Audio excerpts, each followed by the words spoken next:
A Bíblia é o livro das promessas. São muitas as promessas contidas nesse livro. Eu gostaria de apresentar hoje, através da Bíblia, a maior promessa. Ela é a maior promessa porque ela se repete na Bíblia mais de 2.500 vezes. São repetidas essas promessas. E ela é a maior promessa porque ela pode findar muitas coisas, aliás, todas as coisas que te faz mal, que te deixam infeliz, como a dor, a morte, a depressão, a ansiedade, tudo aquilo que te impede de ser feliz, se findará com a conclusão dessa promessa. Qual é essa promessa? Essa promessa certamente é a segunda vinda do nosso Senhor Jesus Cristo. Acompanha comigo e você vai entender um pouco a respeito da vinda de Jesus. Feche seus olhos para nós começarmos com uma oração. Maravilhoso Senhor, toma nesse momento a minha mente, o meu coração, convido a pessoa maravilhosa do Teu Espírito para nos guiar e que Teu Espírito também possa agir na vida desta pessoa que está assistindo nesse momento essa mensagem, para que ela possa ser abençoada e preparada para encontrar com o Senhor nas nuvens do céu. Toma todo esse estudo em Tuas mãos, é o que te pedimos em nome de Cristo Jesus. Amém. Certamente, a vinda de Jesus é a maior promessa da Bíblia. Mas olha só o que diz no livro de João, capítulo 14, versículo de número 1.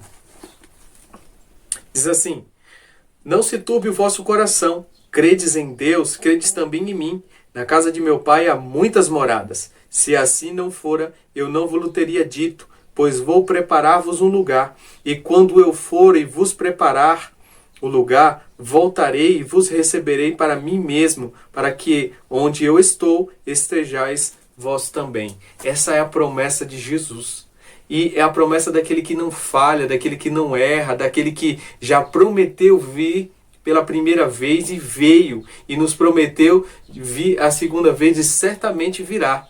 A promessa dele é que você não se turbe o seu coração, mas acredite em Jesus. Porque agora, nesse momento, ele está no Pai, preparando um lugar no Pai, para que eu e você possa estar onde ele está nesse momento. Mas já faz mais de 2.000 anos que Jesus prometeu que viria. Será que podemos saber o dia e a hora que Jesus volta? Será que alguém pode saber isso? Olha o que a Bíblia diz no livro de Mateus, capítulo 24, versículo 36. E diz assim: Mas a respeito daquele dia e hora, ninguém sabe, nem os anjos do céu, nem o Filho, senão o Pai. Então nunca foi da vontade de Jesus nos revelar o dia e a hora da sua vinda. Mas veja o que ele diz no livro de Mateus, capítulo 24, versículo 14. E será pregado este evangelho do reino por todo o mundo, para testemunho a todas as nações, então virá o fim. Jesus disse que o fim de todas as coisas virá quando este evangelho do reino será pregado a todo o povo, nação e língua. Sabemos quando isso vai acontecer? Não conseguiremos saber. Sabemos que está próximo? Sabemos. Por todos os acontecimentos proféticos que a Bíblia nos revela, nos mostra que nós estamos vivendo nos últimos dias da história da Terra. Quando esse evangelho será pregado a todo o povo, nação e língua? Ele vai ser pregado de uma forma sobrenatural. E nós não sabemos o dia e a hora. A qualquer momento isso pode se findar. Mas como que será a vinda de Jesus? Como que ele virá? Olha só o que diz o livro de Mateus, capítulo 24, versículo 29. Logo em seguida, a tribulação daqueles dias, o sol escurecerá, a lua não dará a sua claridade, as estrelas cairão do firmamento e os poderes do céu serão abalados. Então, a Bíblia diz que vai acontecer fenômenos sobrenaturais no céu. O sol escurecerá, a lua não dará a sua claridade e as estrelas cairão do firmamento. Isso depois de um tempo de angústia, depois de um tempo de tribulação, no qual nós teremos que passar aqui, que a Bíblia nos revela. Mas a partir desse momento, olha só o que diz o versículo seguinte, versículo 30. Então aparecerá no céu o sinal do Filho do Homem, e todos os povos da terra se lamentarão e verão o Filho do Homem vindo sobre as nuvens do céu, com poder e muita glória. Então, o versículo 30 diz que Jesus vai aparecer e todas as pessoas, todos os povos da terra verão o Filho do Homem. Então, a primeira coisa que nós aprendemos aqui é que a vinda de Jesus vai ser de uma forma visível. todo olho o verá. Olha só o que diz Apocalipse capítulo 1, versículo 7. Eis que vem com as nuvens, e todo olho verá, até quantos os traspassaram, e todas as tribos da terra se lamentarão sobre ele. Certamente. Amém. Então, Jesus virá de forma visível. Ele diz que todo olho o verá. E olha só o que diz Pedro a respeito da vinda de Jesus. Em 2 Pedro, capítulo 3, versículo 10. Virá, entretanto, como ladrão o dia do Senhor, no qual os céus passarão com estrepitoso estrondo, e os elementos se desfarão abrasados. Também a terra e as obras que nela existem serão atingidas. Então a Bíblia diz, agora o apóstolo Pedro dizendo, que Jesus vai vir com um estrepitoso estrondo. Então ele vai vir com clangor de trombeta, assim como disse Mateus capítulo 24, versículo 30. E voltando no versículo 30, nesse momento aonde Jesus aparecerá nas nuvens do céu. E o que acontecerá? Versículo 31.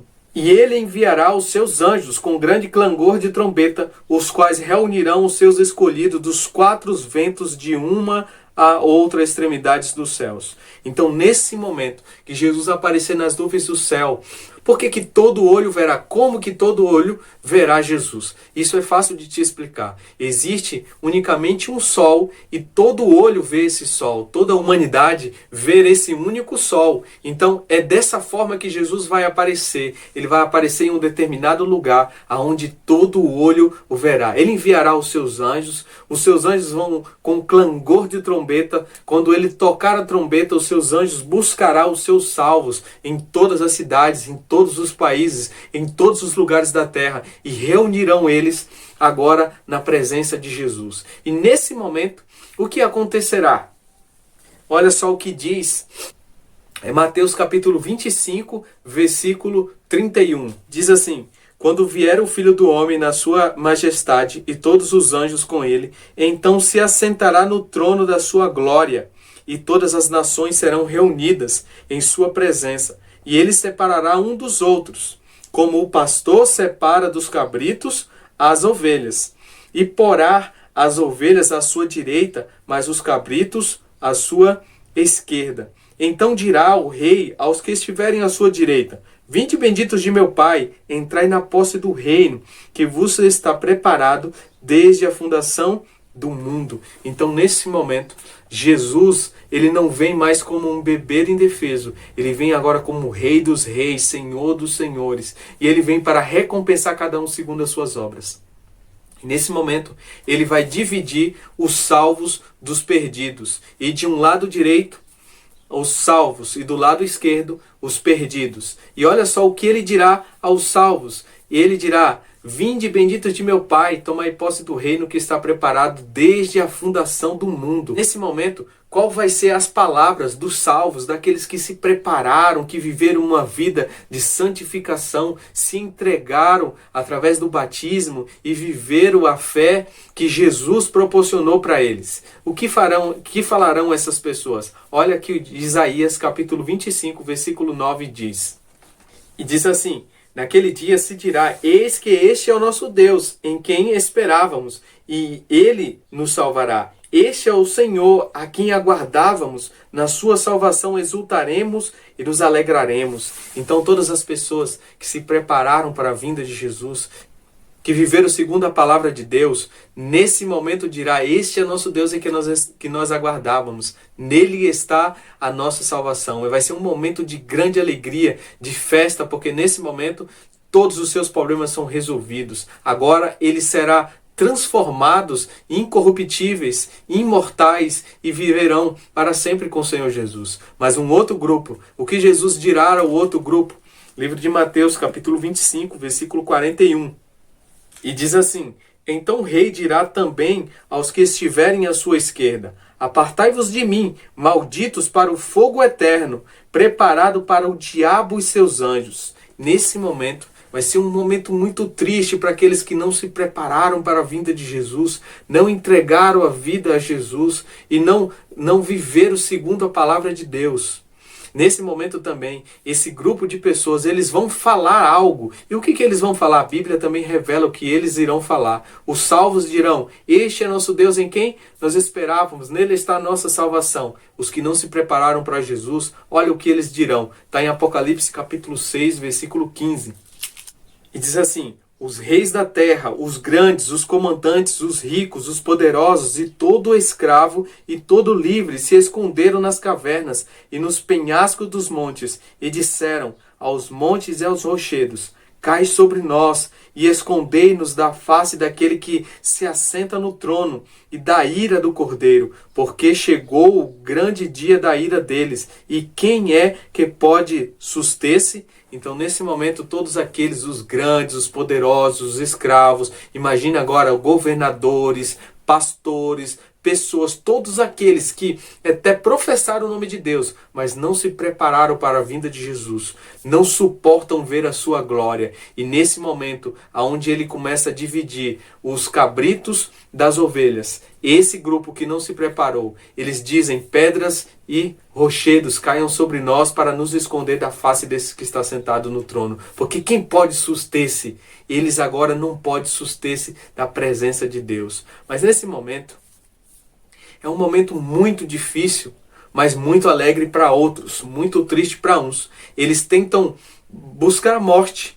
Esses que não se prepararam, eles tentam buscar a morte. Pedras e rochedos caiam sobre nós. Eu imagino pessoas subindo em lugares muito altos, tentando se jogar dali, tentando tirar a sua própria vida para não olhar para a face de Jesus. Mas nesse momento, o que acontece com eles? Será que eles conseguem se matar? Olha o que diz Apocalipse. Olha o que diz Apocalipse capítulo 9, versículo 6. Naqueles dias, os homens buscarão a morte e não acharão.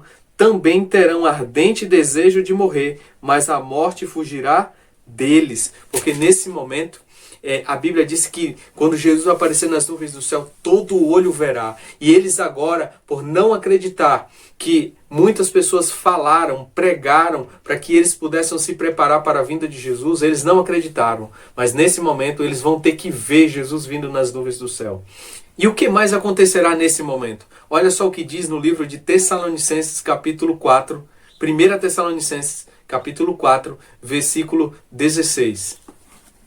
Diz assim: porquanto o Senhor mesmo, dada a sua palavra de ordem, ouvida a voz do arcanjo e ressoada a trombeta de Deus, descerá dos céus e os mortos em Cristo ressuscitarão primeiro. Então, nesse momento que Jesus aparece nas nuvens do céu, os seus anjos tocam uma trombeta, os seus anjos agora vão em direção aos salvos para buscar e levar até Jesus, que Jesus ficará nas nuvens do céu. Então, nesse momento, os perdidos gritam: pedras e rochedos caiam sobre nós. Os salvos, com um olhar radiante, diz: este é nosso Deus em quem nós esperávamos. Nesse momento onde troca a trombeta, a Bíblia diz que os mortos em Cristo ressuscitarão primeiro. Nesse momento, todos aqueles que viveram uma vida cristã, aqueles que aceitaram Jesus como seu Salvador e viveram segundo a sua palavra e morreram, nesse momento eles ressuscitam para receber a recompensa. Porque a recompensa é na vinda de Jesus. Muitos acreditam que pessoas estão no céu, mas se elas estão no céu, por que elas ressuscitam agora na terra? É uma pergunta. Olha mais o que acontece no livro de 1 Coríntios capítulo 15, versículo 51.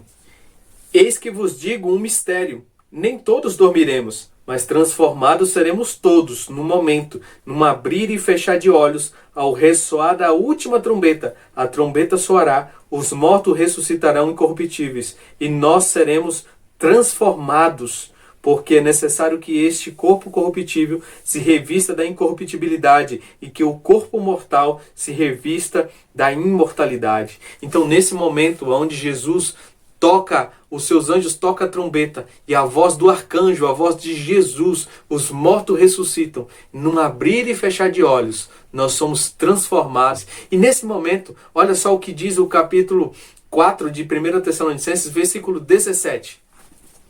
Diz assim: depois nós, os vivos, os que ficarmos, seremos arrebatados juntamente com eles, entre nuvens, para o encontro do Senhor nos ares. Assim estaremos para sempre com o Senhor.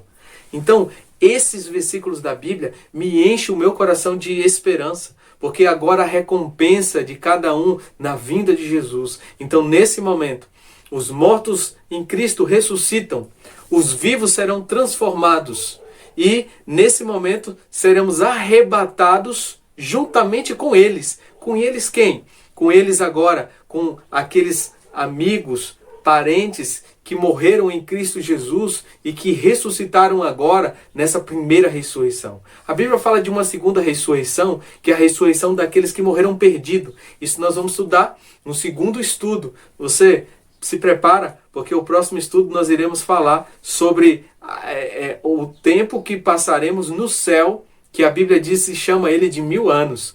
Mas nesse momento agora, entenda que os mortos ressuscitaram, os vivos foram transformados e fomos arrebatados para o céu, juntamente com eles. Nesse momento, sobe para o céu recebendo a sua recompensa. Maria, mãe de Jesus, sobe para o céu agora. João, os seus discípulos e todos aqueles que morreram em Cristo Jesus recebem a recompensa agora e sobe para o céu. Se alguém falou para vocês que ele está no céu, isso não é bíblico. Isso não está na Bíblia. Nenhum lugar da Bíblia fala que pessoas que morreram estão no céu agora. O céu é lugar de pessoas vivas. Então, nesse momento, querido, em que lado você estaria nesse momento? Do lado esquerdo ou do lado direito? No meio daqueles que dizem, este é o nosso Deus em quem nós esperávamos, nele está a nossa salvação. Ou você estaria no meio daqueles que estavam gritando, pedras e rochedos caiam sobre nós. Mas nesse momento, Jesus sobe todos aqueles que foram salvos, os que estavam mortos ressuscitaram, e os que estavam vivos foram transformados, e sobem para o céu. E fica unicamente agora, os mortos perdidos estão enterrados, e agora aqueles que estão buscando a morte não acham. O que acontece com eles? Olha só o que diz 2 Tessalonicenses capítulo 2, versículo de número 8. E diz assim: então será de fato revelado o iníquo, a quem o Senhor Jesus matará com o sopro de sua boca e o destruirá pela manifestação de sua vinda.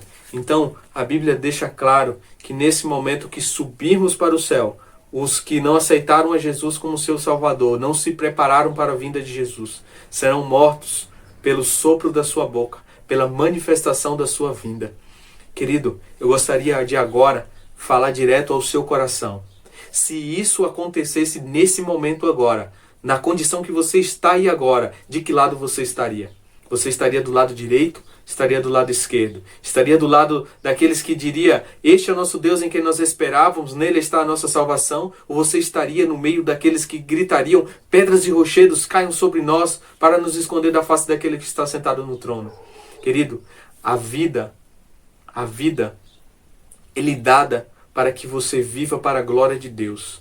E você nesse momento, se você se sente que não está preparado para esse momento, a partir de agora você pode se preparar, você pode pôr o seu joelho no chão e pedir a misericórdia de Deus e que Ele te prepare para esse momento. Vá para a Bíblia, busque uma igreja, procure entender mais a respeito da sua vinda para que você e sua família estejam preparados para esse momento. Eu gostaria de ler um último versículo da Bíblia.